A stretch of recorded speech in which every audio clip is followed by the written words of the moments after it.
Walthamstow, a busy suburb of East London, an area with a fascinating history. Since the government of 1963, it's been part of the London Borough of Waltham Forest. Those familiar with the area may only associate it with the northeastern terminus of the Victoria line. Or perhaps they are more familiar with bargain hunting in its busy street market. Even better known is the famous Greyhound racing track. But that's only part of the story. Queen Elizabeth I's connection is through her highly respected tutor, Asher, who lived here, and Benjamin Disraeli ran a school in Higham Hill. One of the world's most brilliant graphic designers, Morris, was born in the borough. A series of photographs taken in the late 1800s captures the atmosphere of the time. This is Church Lane then, and how it is today. A familiar view of Churchill towards the market, with modern buildings flanking both sides of the road, totally different from the scene taken over 100 years ago. In the background, the Marsh Street Congregational Church stood on the present site of the shopping arcade. The Strettons building, opposite Goose and Granite Public House, a scene which is surprisingly still recognisable in this picture taken over a century ago. Forest Road, with the Waterhouse on the left where William Morris lived, and how it looks today. Walthamstow was very much a rural area until the coming of the railway in 1870, which opened up the area as a kind of dormitory for London workers.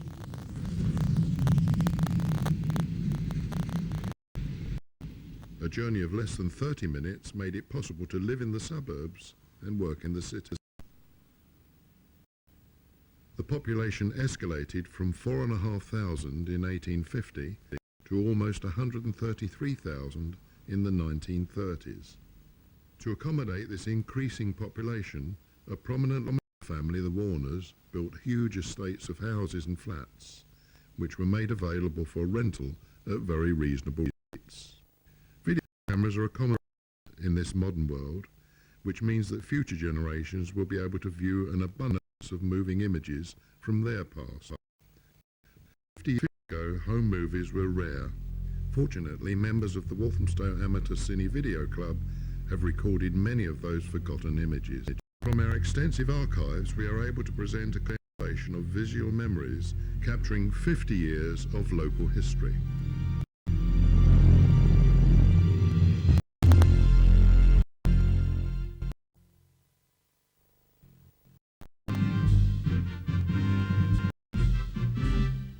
The borough's coat of arms bears the inscription, "Fellowship of Life," a motto taken from the writings of William Morris. Opposite the fire station in Forest Road once stood Elm House, where Morris was born. The house, which was part of the family estate, was demolished in 1898, leaving the plaque marking the site.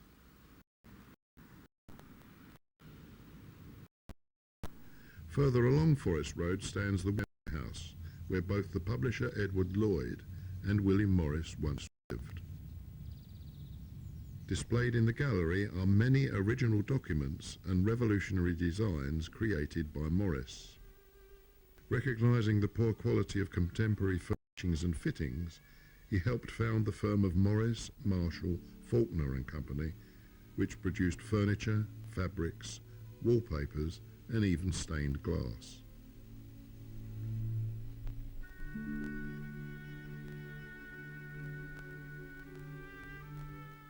Both floor and wall tiles have also featured the distinct Morris designs.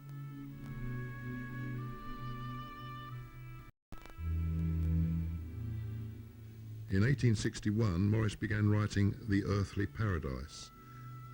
He often wrote whilst weaving fabrics, which may account for some of his poems being so long.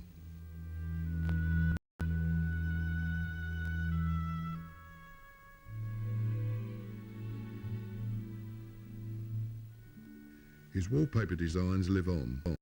their subtle and pleasing colours still popular to this day.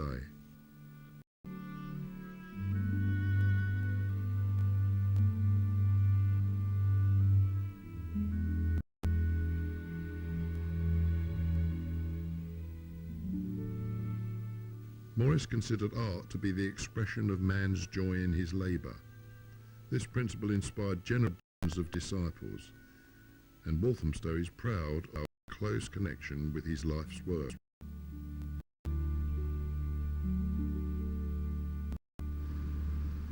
Many service and manufacturing industries flourished here, ranging from filmmaking to brickmaking. It's amazing to think that the very first British-powered flight place here on Walthamstow Mars. A blue plaque is displayed over the road arch where the first plane was made by Elliot Rowe, who first became interested in flight when he watched a graceful albatross flying while he was serving in the Merchant Navy. His #1 triplane made a short flight, still afforded him a respected place in history.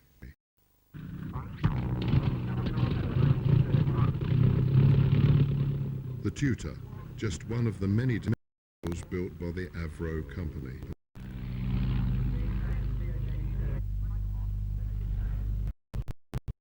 Perhaps the best remembered Avro design is this faithful old warhorse, the Lancaster Bar. The old Bristol box kite has a strong connection with the borough, since it was originally known as the B&C box kite. It was manufactured by British and Colonial, who also operated a film production company, British and Colonial Kinematic Company. Films were produced in studios in the early part of the 20th century. The site of the studios in Hoe Street is now occupied by a telephone exchange. At the junction of Leabridge Road and Wood Street, there was another studio.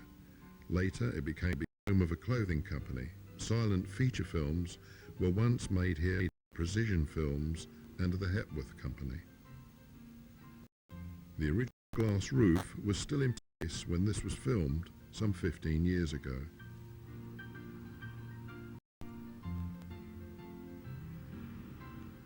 Today there's a modern block of flats.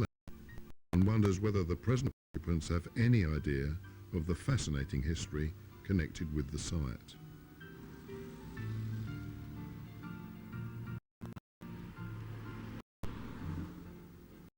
Wood Street, on the site of Mallow House, were the Broadwest Film Studios. Again, many early silent movies were made here. Some are still observed by the British Film Institute.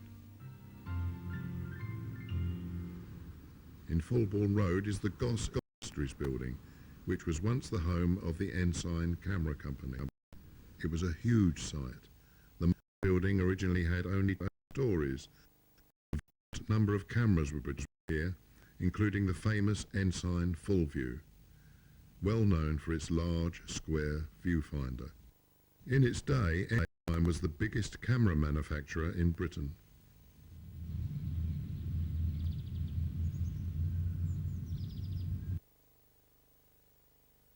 Opposite the old Ensign building, Hawker Siddeley power transformers still operate, although the site was once much bigger, as can be seen from this early film. The building on the right of the screen has been replaced by a DIY supermarket. The company has manufactured scores of high-powered transformers distributed throughout the world, making it one of Walthamstow's leading industries. A home-based store now occupies much of the original site.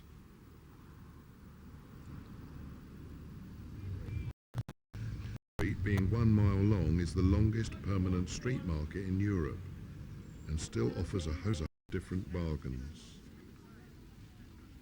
It was originally called Marsh Street, as it ran directly onto Walthamstow marshes at Coppermill. It was renamed High Street in 1882.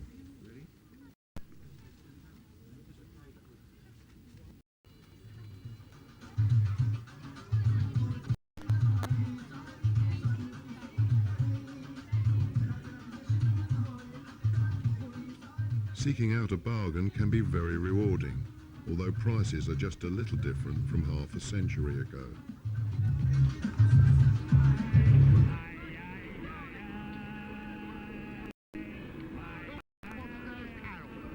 For £4. All right, we'll just put Nurse Carol down and get on with the alarm clock. I believe there's only two left. That's the famous diamond tool alarm, one of the world's finest. It's a running article week in, week out, and we've never failed to sell out.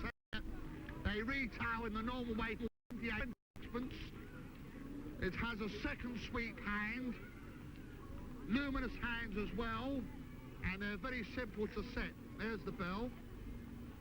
Now we're just giving the one right off first. One thing I can assure you of, if that doesn't wake you up, you're not asleep, you're dead. All right, that's 28 and 6 friends. I believe there are two only. You can have the light green or the cream, not £1. Charge you £15. Who wants the one there sold number one? Here's the second one. I think we've got the box for this, have we? I believe we've got the box. Desire, let's have some more of the clocks out, please. See these? If I can sell 3 lots, I'll tell you what I'll do. Triacetate cake. That's for a double bed. List prices you can use $7.19.6. One in rose, one in lilac, and one in blue. Here. Don't pay $7.19.6, not even £5. They're for a double bed. £4, who'd like them? Don't say that.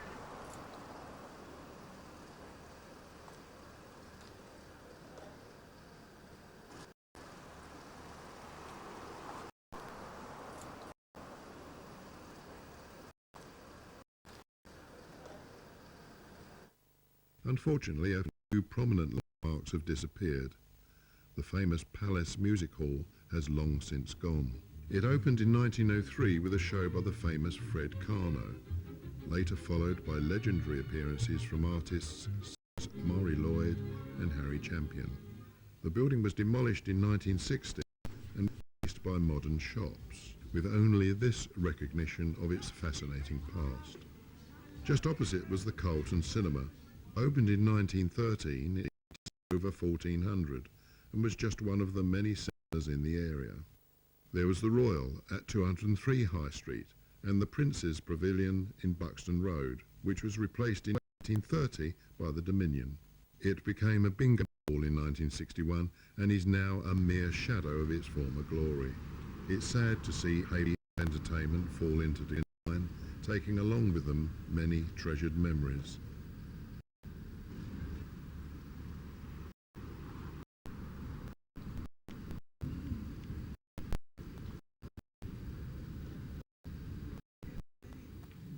This building just off Wood Street in Marlow Road was once the Crown Cinema. The entrance in Wood Street is still there.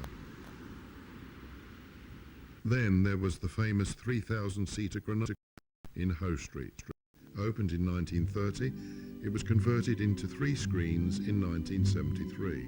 Many events took place here, including the crowning of the 1961 Carnival Queen. The Granada Walthamstow and television celebrity Harry Fowler was there for the proceedings. The first to parade was Brenda Beckwith from Chingford. Number 2 was Doreen Birch, a Walthamstow entry. This competition was organised by the newspaper in conjunction with Granada Cinemas. The selection was made from the 12 finalists. Next, from Hyams Park, comes Frances Burton.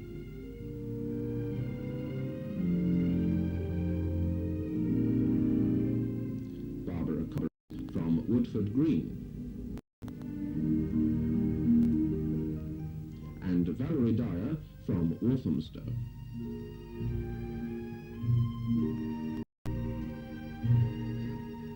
One more Chingford entry, Miranda and Whitcomb.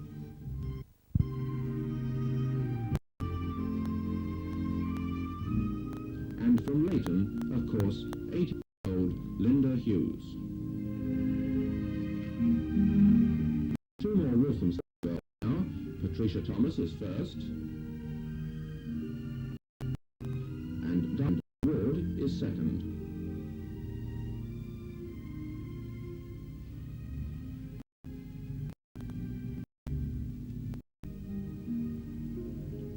The lights are on a set stage for the crowning ceremony, and Linda sits on her throne with her maids of honour either side.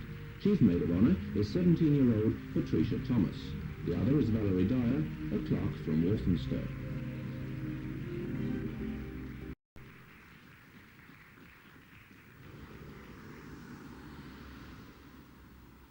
The Granada stood on the site of the Victoria Hall, which began showing films at the end of its life. The name still lives on through the Victoria Public House next door, though the cinema has changed its name and image yet again, and is sadly showing signs of wear and tear. Further along Hoe Street once stood the Queen's Cinema, which was converted into a billiard hall in 1959 and now moved upmarket to become a banqueting suite. Next to the railway bridge of James Street was the Electric Theatre, which was converted into a sauna and now into a dentist's surgery. The building at the rear is still recognisable as a cinema, an ideal location next to a busy station. The Empire Cinema at Bell Corner later became the Tatler, showing less than tasteful films. Now an American pool and snooker hall.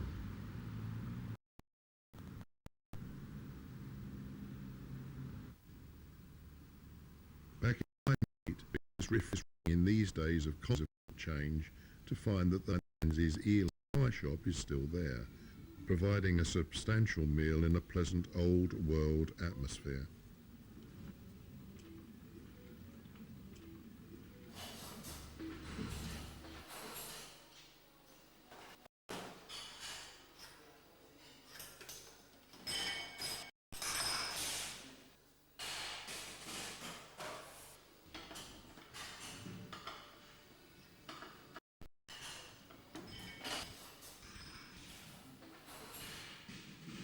At the Hoe Street end of the market, the changes have been dramatic.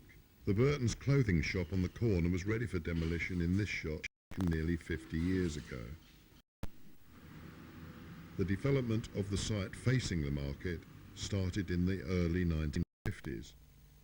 This huge project was planned to provide shops, flats and a public hall.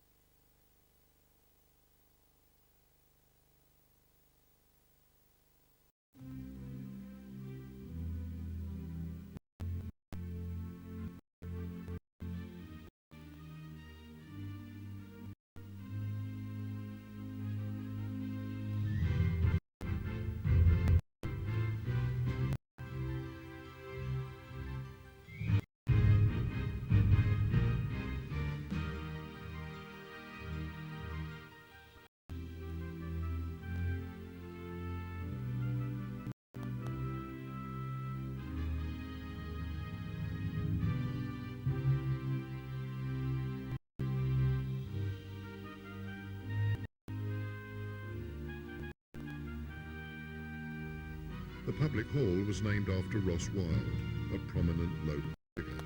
These were the days before the introduction of the Greater London Council. Ross Wilde stands to speak at a council meeting. The press gallery, with Grant Wilde of The Guardian taking notes.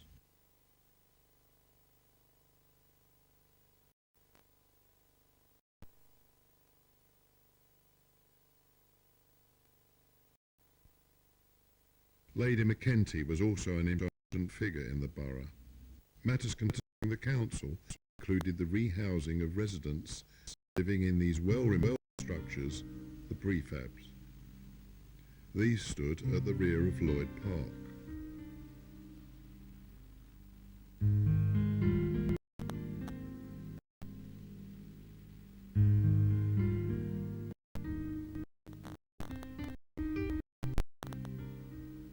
Just behind St James Street stood the derelict housing of Frederick Street and Grange Road.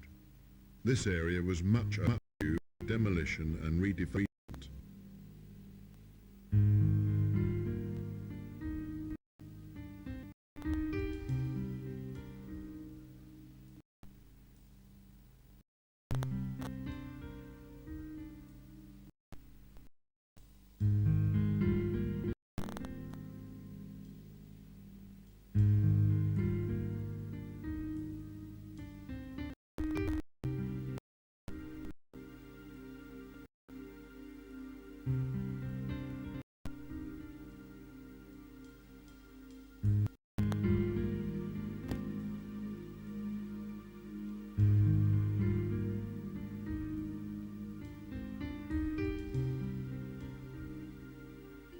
This domestic scene is a snapshot of an age gone by, and though it may appear amusing to a modern audience, it did represent contentment and stability.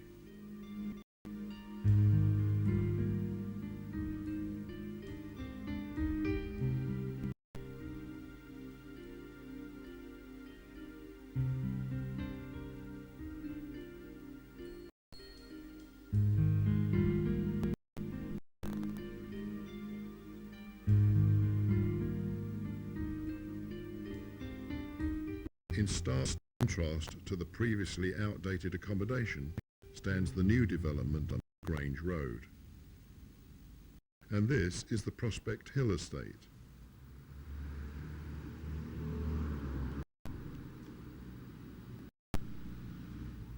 Walthamstow folk always love an excuse for a party, and back in 1953 this was no exception. Yes, this was the year of the coronation of Queen Elizabeth II. All stops were pulled out by local residents, and as rationing had not long been over, bed sheets had to serve as tablecloths. Stages were constructed out of odds and ends, and homemade bunting adorned the streets. Apparently each child's duty was to bring a chair, and no doubt churning out bowls of trifle, while dads organised a host of competitions, party games and sporting events that kept the children happy for hours.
The local MP for the borough from 1950 until 1955, Datley, who attended this happy event and gave to the crowd.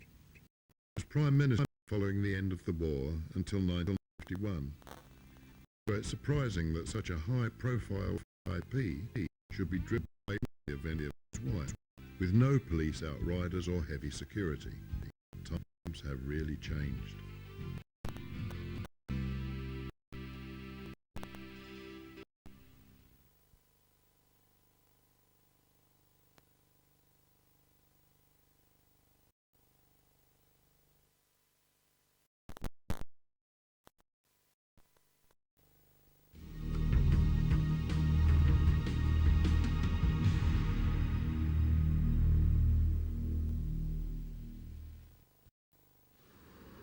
In 1905, Walthamstow was renamed Waltham Forest, as it was bordered by the oak bases of the forest. The town hall is one of the most impressive in the country. The nearby Assembly Hall is regularly used for orchestral recordings, as it's renowned throughout Europe for its superb acoustics. The borough boasts an interesting history. It is also very much up to date with modern housing and shopping centres. Selborne Walk in High Street is an ideal place to take a casual stroll round the shops, a stark contrast to competitors taking part in the High Street hike some 40 years ago. The 1961 race starts from the Buxton Club headquarters. Large crowds assemble to watch the fun. Charlie Sauls race 71 and Younghurst 16 shake hands at the start. The veterans prepare for the fray and gaze wistfully at the wonderful array of cups to be won.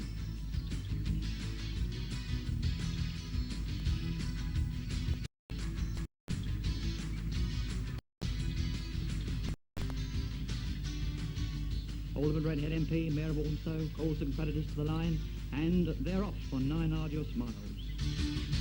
Now the youngsters enter into the battle. And the main body of competitors set off at a cracking pace. You men just wait and see what's coming next. We women will show you how. Here's the glamour, legs 11, bingo! And we're rearing to go. To suit the occasion and all. Collection box, of course. We've got some money somehow. Off. They've slowed down a little here. I wonder if they'll make it. Here you see them approaching the top of High Street. This is Mrs. Briscoe, a fine shot of her striding out. More competitors keeping up the hot bottom of Church Hill, just turned into Hoe Street. She's in herself. Only the cameraman knows the secret of that remark. Here we see Mrs. Briscoe coming in to win. The winner of the 1991 Ladies' Hike. More competitors streaming in. They still seem to have enough go in them to do it again. Now that's the casual way. But I bet she's still glad to be home. Oh, my feet. Good Lord. Still they come.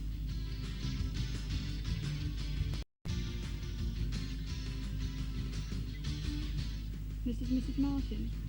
Whoops, mind the step, dear. Congratulations from her winner. This is Mrs. Becker.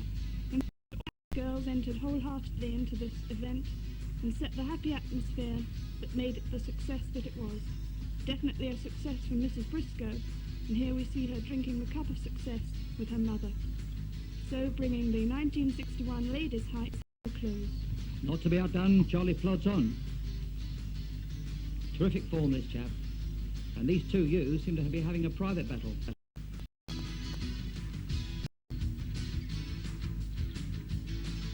Now at Boundary Road we see Fred Hope and Carey leading the field with only inches between them. This is Fred Wickham, guests from a neighbouring borough, who entered just for the walk.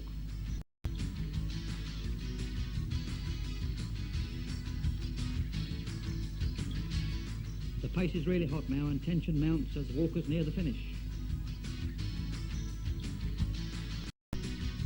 Fine style this chap's got.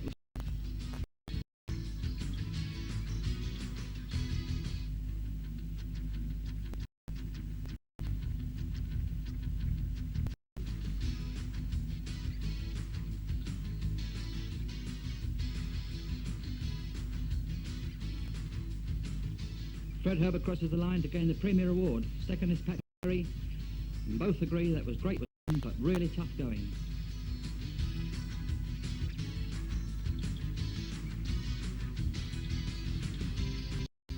Alan Barker finishes in great style, closely followed by other competitors.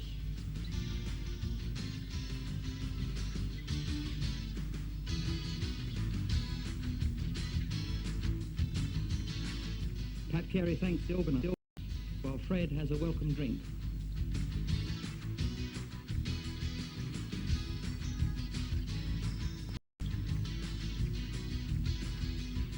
More competitors come in to end their ordeal.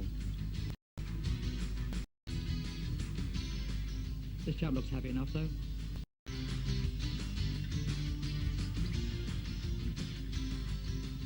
And now here comes Charlie, still able to dance his after 9 arduous miles. What a wonderful exhibition from a grand lad.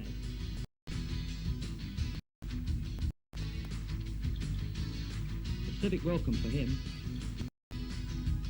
And now with the presentation of awards, competitors and officials say farewell after 9 arduous miles.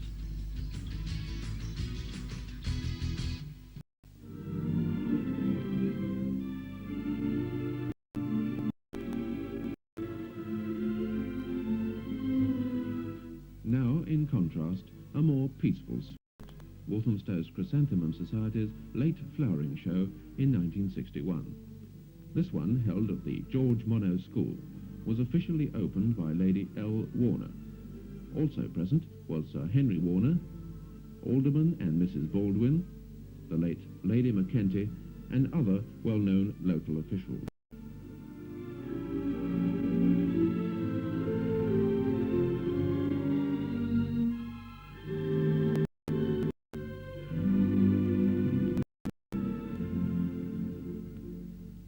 This is the floral art section. Many of these blooms are entered by members' wives. Here they're being viewed by the critical eyes of Stan Ewer and Bob Ringer.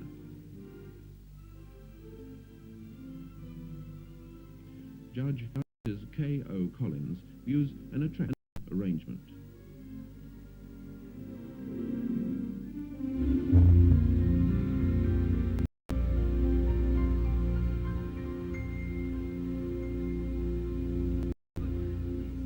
This is the south side of Walthamstow Central Station, as it is today, with its commuter car park and a crisscross of yellow lines making sure there's no parking anywhere else.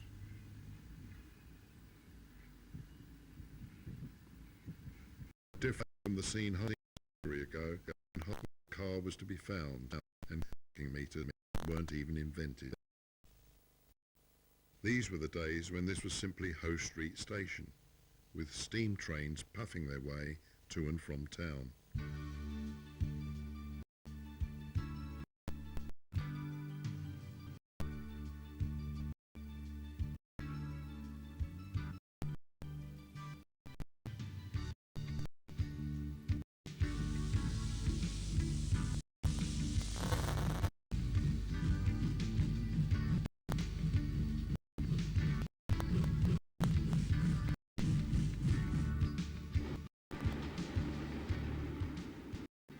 Just opposite the station entrance, one could buy a hot cup of tea and a bite to eat from the mobile cafe. The wagon was designed to be horse-drawn, but here it was the owner, Jim Rampling, that provided horse. Every evening, without fail, he dragged it along Hoe Street and over the railway bridge. And after closing at about 3 in the morning, it was dragged back again. Now that's real dedication.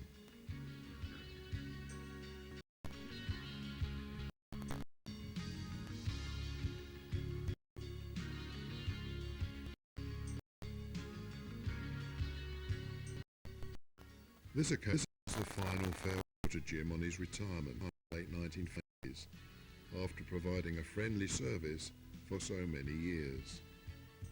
In 1968, the fully computerised Victoria line was born, making Hoe Street Station the new eastern terminus of the underground system. It was then renamed Walthamstow Central. This ambitious project disrupted the area for years, although the overland main line remained uninterrupted during the construction work.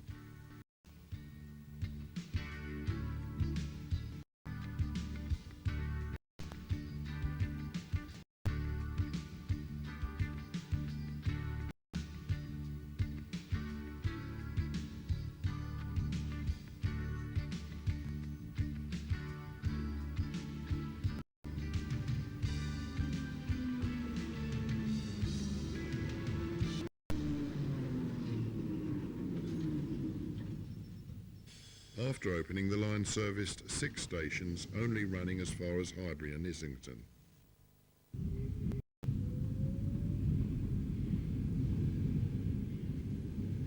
This much-awaited movement runs all the way to Brixton in South London. In contrast to the modern technology of computerised trains, to an era when the horse and cart was still in use.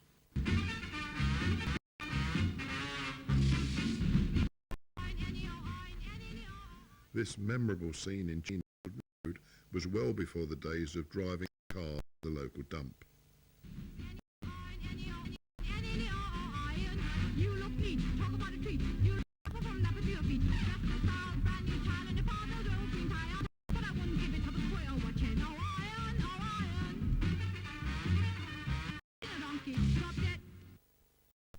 And while we're looking at old technology, here's a film of the race in 1955 BC, that is, before computers. However, today this was regarded as state-of-the-art equipment.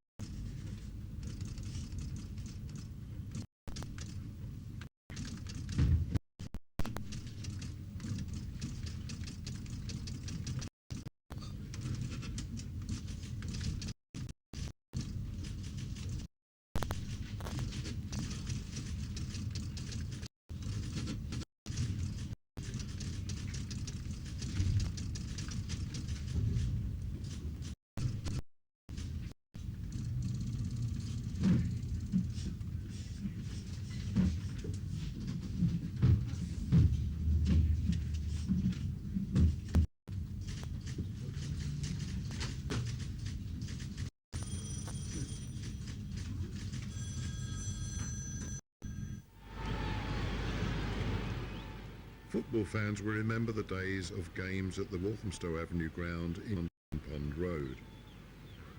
Formed in the 1890s by old boys of Pictorial School, it was originally called Avenue United. This was then changed to Walthamstow Avenue, under which name it became famous, and at one time won the FA Amateur Cup at Wembley against another local team, Leighton.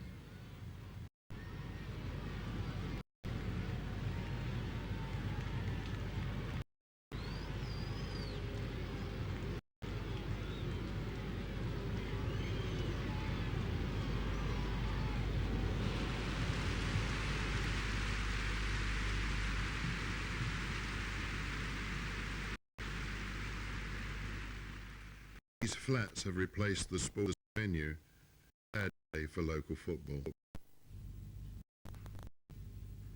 As far back as the 1950s, plans began to modernise the road scheme around the Crooked Billet public house.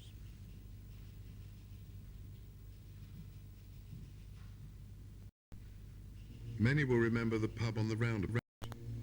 Here it was boarded up in readiness for demolition.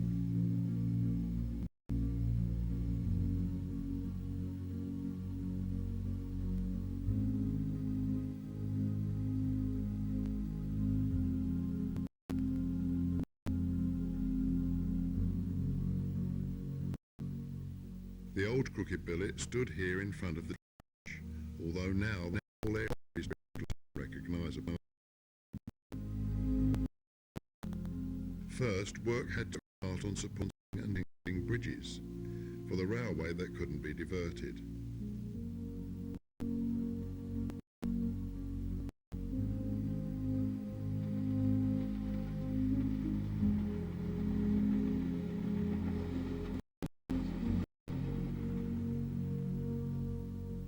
These tube-shaped girders were constructed to support the overhead roundabout near Fulbourn Road, allowing the big circular road to run underneath.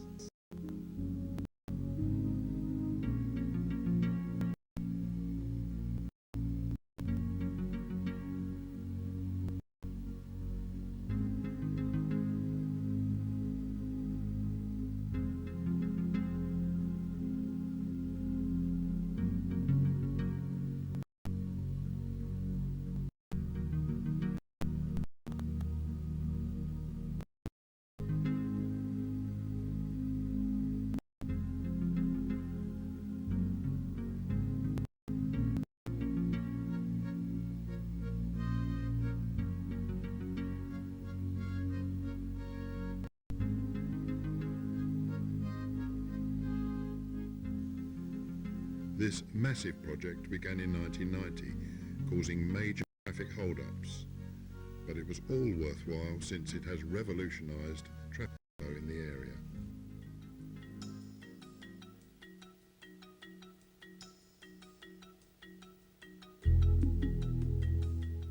One of our keen club members braved these snowy conditions back in 1979 to film residents struggling with the elements.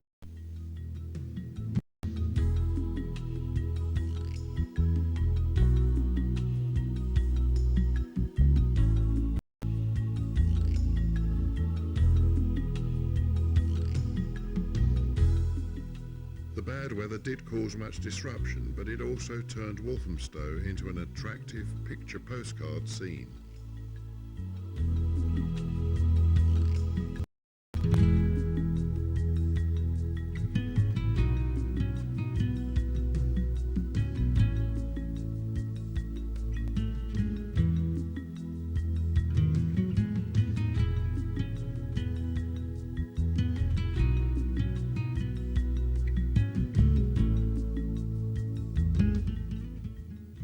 Wood Street in the midst of this chilly centre.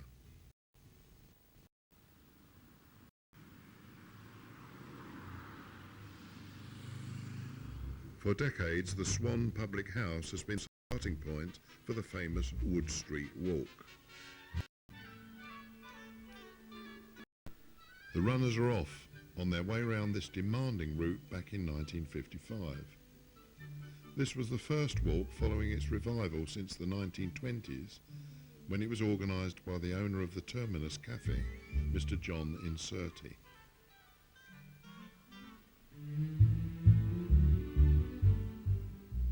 In those days, only residents living within a half-a-mile radius of Wood Street qualified for entry. It used to be held on the Sunday before Christmas, with the first prize being a Christmas dinner and a hamburger.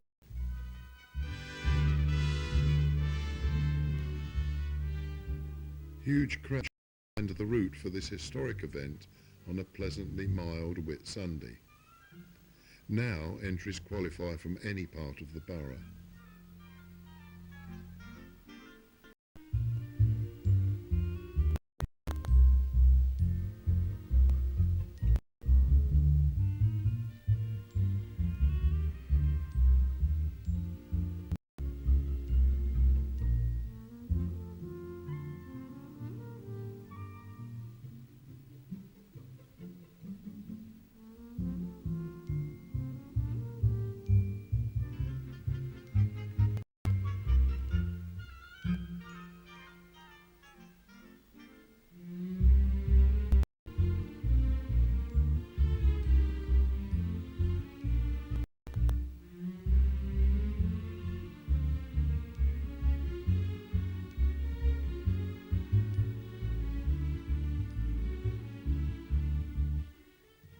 The Wood Street Traders Association can take credit for reviving such an important piece of local history and for putting a smile on every face, in particular the worthy winner, 70-year-old Deffy Pullen. On now to 1962 and the annual carnival. Here the floats wait outside the town hall in readiness for the start of the procession. The weather was kind, which brought out the crowd.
years of hard work in preparing for this popular event paid off, making it a huge success.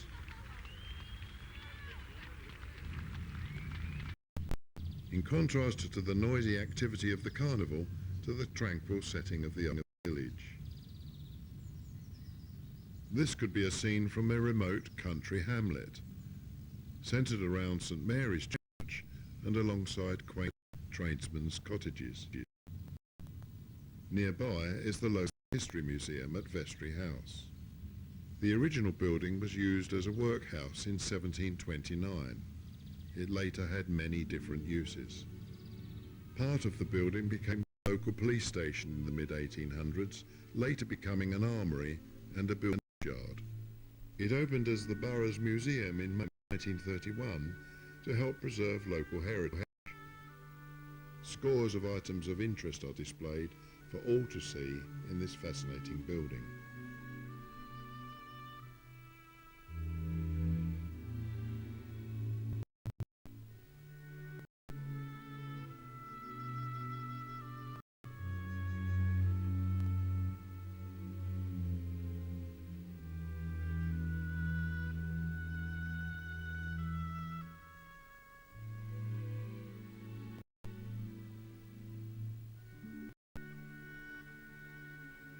An early photograph shows engineer Fred Bremer on the left of picture next to the car he built in 1892. The museum are proud to have this vehicle on display, which was entered into the Brighton Veteran Run in 1964. The early morning start was from London Hyde Park.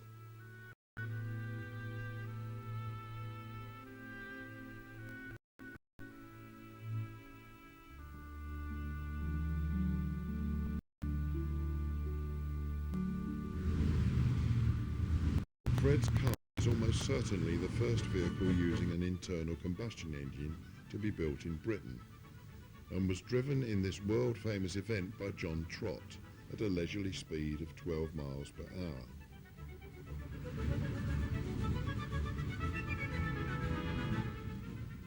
There's bound to be the odd breakdown. Our Bremer also had its problems and was given a helping hand by onlookers.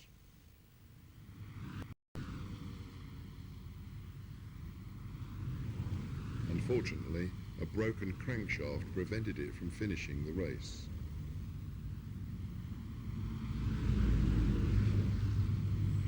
The council's transporter came to the rescue. However, the following year the car successfully completed the race. A proud day for Walthamstow.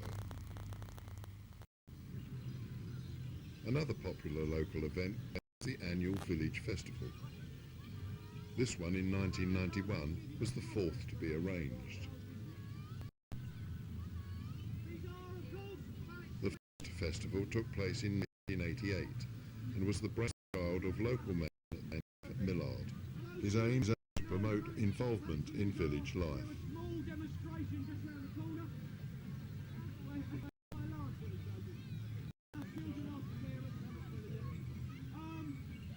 Here is a dance of grace and beauty, and I'm doing it, right. As well as the many stalls selling arts and crafts, there were musicians, demonstrations, displays, and even film shows by our Cinema Club. If you believe that, we all believe it.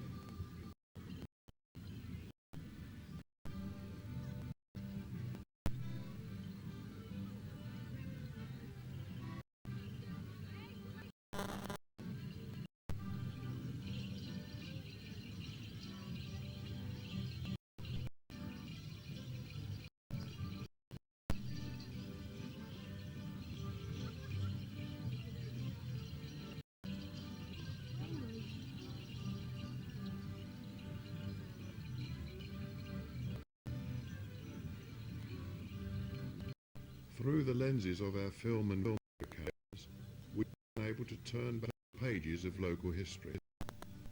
That's how the borough has evolved in the last 50 years. We hope that pleasant memories will have been revived and that Walthamstow will continue to thrive in the years to come.